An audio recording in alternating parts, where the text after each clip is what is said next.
Waktu itu, beberapa tahun yang lalu, aku baru saja pindah ke rumah kecil warisan ayah. Di ujung perkampungan, dekat sekali dengan persawahan yang membentang sampai ke tepi hutan kecil yang sunyi. Pekerjaanku bisa dilakukan dari rumah. Soalnya aku kerja jarak jauh seperti yang banyak orang lakukan di sini. Jadi, rutinitas harianku sangat sederhana. Kerja, makan, dan menikmati kesunyian yang jarang bisa ditemukan di kota. Salah satu cara favoritku menikmati kesunyian itu adalah memancing. Bukan memancing ikan besar di sungai atau danau, tapi memancing ikan kecil di ladang beras. Itu lebih terasa seperti ritual menenangkan diri dan melarikan diri dari semua masalah sehari-hari.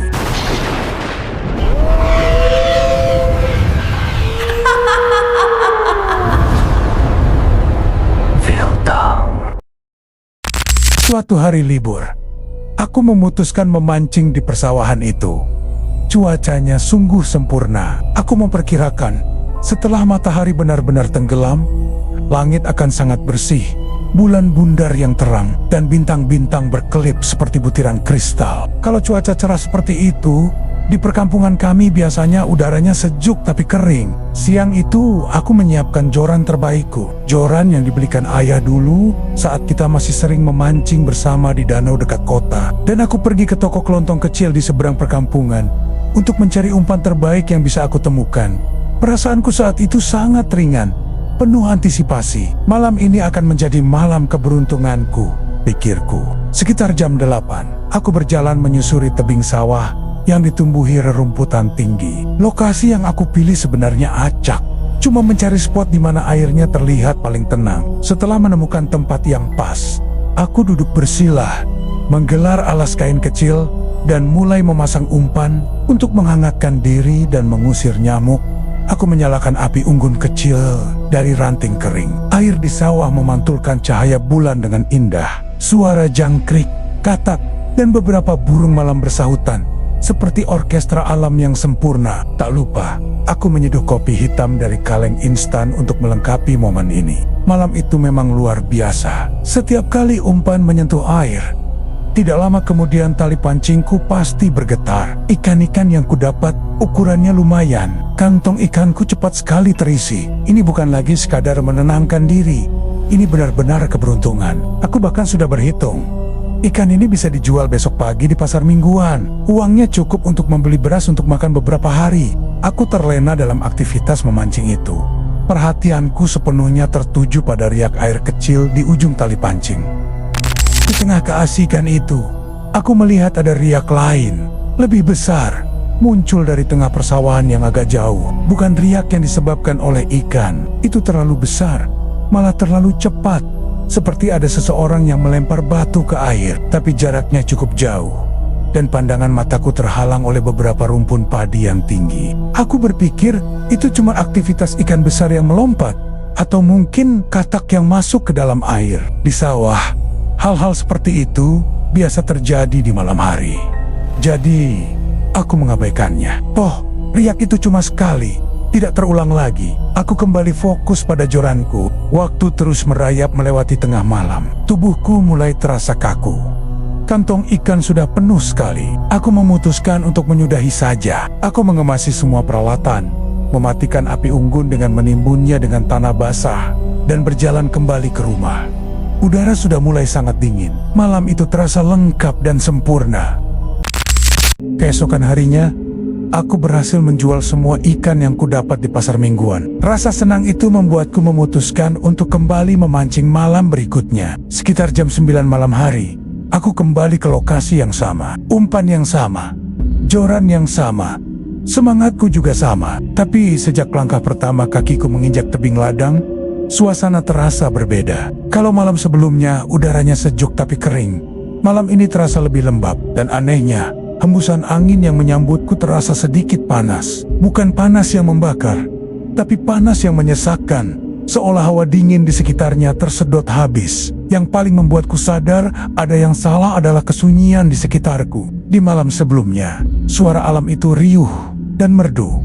Jangkrik, katak, burung, desauan angin di daun padi. Malam ini, semuanya diam, seperti mati. Tidak ada suara katak, tidak ada burung malam, Bahkan suara gesekan daun padi oleh angin pun terdengar sangat jauh dan samar. Hanya ada suara langkah kakiku sendiri di tebing. Aku duduk di spot yang sama dan mempersiapkan semuanya seperti malam sebelumnya, mencoba menenangkan diri serta meyakinkan bahwa mungkin ini cuma cuaca yang sedang tidak bersahabat. Aku memasang umpan, melemparkannya, lalu menunggu dan menunggu. 15 menit sampai setengah jam hingga 1 jam. Joranku benar-benar diam. Tidak ada gerakan sedikit pun.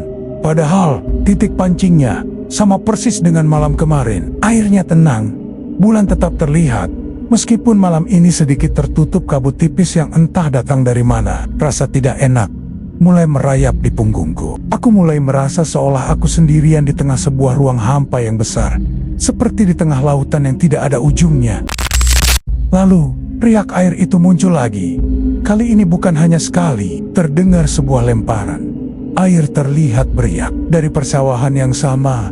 Seperti malam kemarin, aku mencoba mengabaikannya dan berpikir keras. Mungkin ikan tidak mau memakan umpanku karena terganggu oleh riak itu. Lemparan berlanjut hingga 2 kali.